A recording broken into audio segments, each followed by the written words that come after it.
This is Lunchtime Agenda.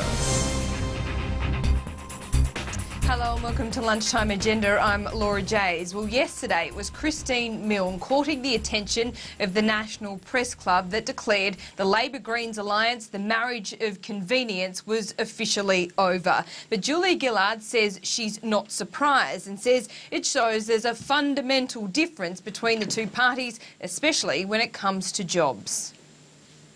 At the end of the day, the Greens party is fundamentally a party of protest rather than a party of government. The Greens party is fundamentally a party that would prefer to complain about things than get solutions. And second, I'm not surprised that the Greens party has walked away on the basis of a difference about jobs.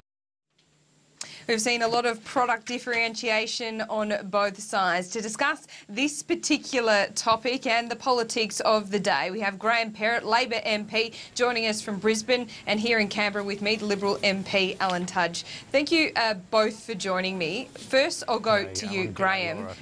This was a party of protest. The Greens are a party of protest, according to Julia Gillard. Do you agree? And was this just a convenient alliance for the last 3 years?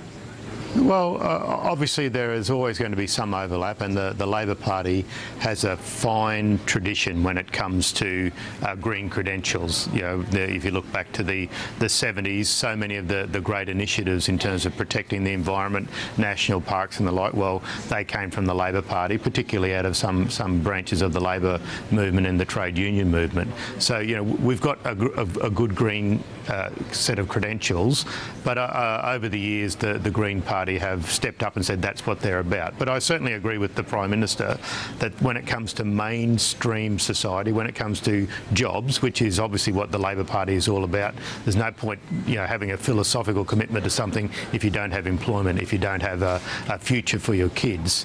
And the Labor Party has always been a bit... Graham, over the last day, if you like, Anthony Albanese calling them parasitic, for example. Do you think this will translate to a boost for the Labor Party at this election, that differentiation between the two parties now?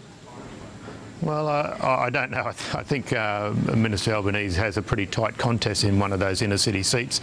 I certainly, in my seat of Moreton, inner city Brisbane, have had, you know, I'm sitting here as an MP today because of the preferences that came from the Greens. So, you know, I've got some green leanings, you know, some green credentials, but I also see the importance of having jobs and investing in educations and the like, and being fair dinkum about the future. You know, a fair dinkum price on carbon. I remember just before Tony Abbott became leader, I went to the Senate and saw the Greens sit with Ron Boswell and vote down the carbon pollution reduction scheme, the CPRS.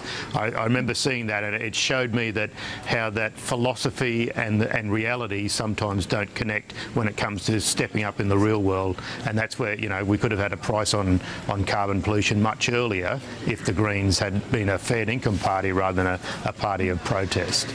OK, Alan Tudge, what's your take on what's played out over the last 24 hours, the Greens and Labor effectively splitting? Well, the Greens and Labor may have taken their wedding rings off, but they're still living together. I mean, look at what the Greens have said. They're still going to guarantee supply. They're still not going to support a motion of no confidence. They'll still attack the coalition as their main target. They'll still vote with Labor on pretty much every single bill. And so, really, what has changed? I mean, Labor and the Greens are joined at the hip, whether they're wearing their wedding rings or not. That seems to be the case, business as usual when it comes to the Parliament. But, Graham, look, we have seen over the last last week and a little bit more, if you like, this question about leadership. Now, Simon Crean said the revolving door policy is not the one the Labor Party should stick to. So what's the solution here for Labor? What will be the circuit breaker?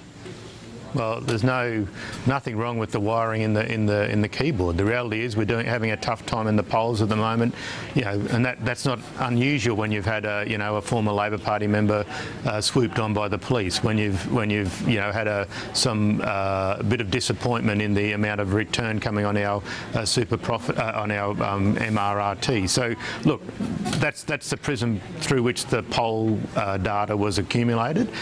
You know, I'm optimistic that in the months and weeks. weeks. Moreton is right next to that of Griffith, which is Kevin Rudd's. Will you be recruiting Mr Rudd to help boost your stocks at this coming election? Yeah, definitely. I've had a meeting with him a few weeks ago about that. He's an important member of the Labor team. Yeah, he'll be working his backside off, as he said. If he was brought back to the leadership, though. Well, actually, you're misquoting what I said. I said almost the same thing as Simon Crean said, which is what the people in Moreton said. No, the people in Moreton told me they did not like this revolving leadership idea. They signed up for one leader and Kevin was toppled overnight. They did not like that. And we would be crazy as a party to attempt to do that again just because we're having a tough time in the polls at the moment. We've got less than 7 months to go. We're rounding the home straight with the finish in sight. We would be crazy to attempt to change leaders at the moment. I think most people agree. Away from his commitment previously that if Kevin was brought back, that he would quit the party. Well, Kevin Rudd is still very popular in the electorate. I mean, this is an unknown really for the Labor Party. Is the coalition worried about a resurgence of Kevin Rudd? We're not worried about a resurgence of Kevin Rudd because the issue is not Kevin Rudd or Julia Gillard. The issue is about the competence of the Labor Party and the policies which they put forward.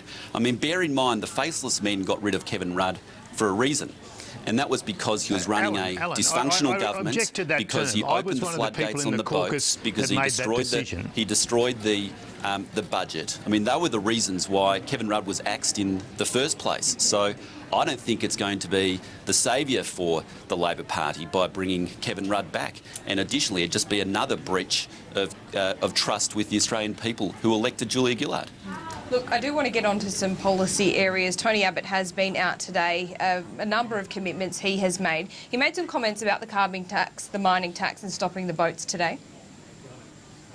I couldn't put a strict time frame on abolishing the private health insurance rebate, and I said I couldn't put a strict time frame on restoring the $109 million that the Gillard government has cut out of Victorian public hospitals. But I can tell you what, within a few months the carbon tax will be gone, within a few months the mining tax will be gone, the boats will be stopped. So that comment there today from Tony Abbott saying that basically he can commit to the carbon tax, he can commit to scrapping the mining tax in the first term, but he also said that stopping the boats, there was some confusion there about whether he could stop the boats within a few months of government. His office tells me that no, absolutely there's not a timeline. But Alan Tudge, do you see these promises being made by Tony Abbott and your leader, and perhaps there's a little bit of concern that he could be over-promising on some of these areas? Well, I think we're actually being very careful not to over-promise, and that is why we're frequently saying, well, we're often being accused of the opposite by the Labor Party, of insufficient policies, so I'm glad that you've at least recognised that we have announced a lot of policies. The two key ones which you just heard from Tony Abbott, scrapping the carbon tax and scrapping the mining tax. We will introduce legislation as the first pieces of business for the Parliament when it resumes, if we win the next election. And assuming that Labor doesn't oppose the scrapping of those two bills, then they will go through within months. That's our commitment and that will be delivered. Graham Perrett, on this issue of border protection and stopping the boats, look, the boats haven't really slowed down and there has been a number of measures put in place. It's a difficult policy area. What more can Labor do here?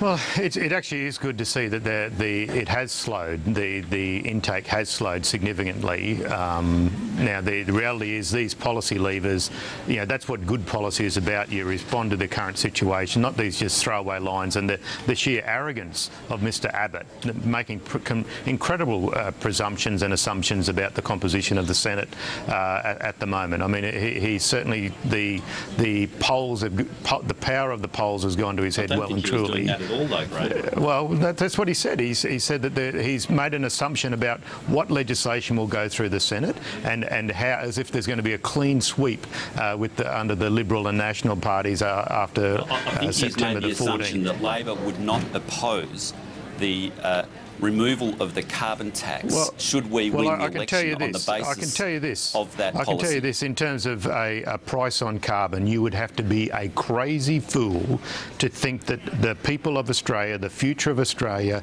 is going to accept no price on carbon. That would be incredibly short-sighted and a suicidal policy when it comes to embracing populism. And so, Graham, if you're in opposition following the next election, I can tell you, if I'm in opposition, I would never vote for abolishing a price on pollution. I would never vote against the removal of the carbon tax? I would never support a society that would betray my children and my grandchildren where we did not appropriately price pollution. So if the coalition wins the mandate to abolish the carbon tax, I think we're getting the answer there. Basically, Labor is not going to oppose the abolition of the carbon tax should we win the election on that basis. I'm speaking for me. Look, I want to get on to another area, and this is the Gonski school reforms. This will be a key election platform policy area, especially for the Labor government. Now, Julia Gillard, Graham, says no school will lose $1 under this reform, but the independent schools have told a Senate inquiry yesterday that they, on their modelling, 300 schools could lose up to $5,000. $5,000 per year? $5,000 per school, per student. Per student. Okay, so I'm not familiar with that. And my understanding is, so unless they actually have seen the modelling, I've had some of these concerns raised with me. I've worked in private schools. I understand the modelling program. The reality of the current SES model, as Alan and every opposition member would admit, it doesn't work. There's so many funding maintained schools, it doesn't correctly distribute resources to where they're most needed. Now, the reality is we've basically doubled the education budget since we've been in power. We care about education. We're the Labor Party. We're the party of opportunity and making sure there are jobs for the future.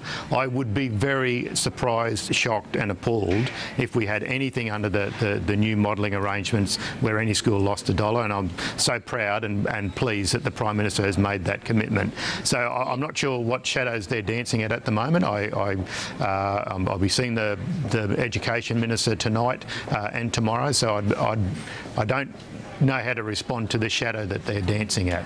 Okay, Alan Tudge, Julie Gillard has made this commitment that no school will lose $1. She's been quite firm on that. Education is her baby, if you like. So, look, the government says these figures and the modelling used were not the government's figures.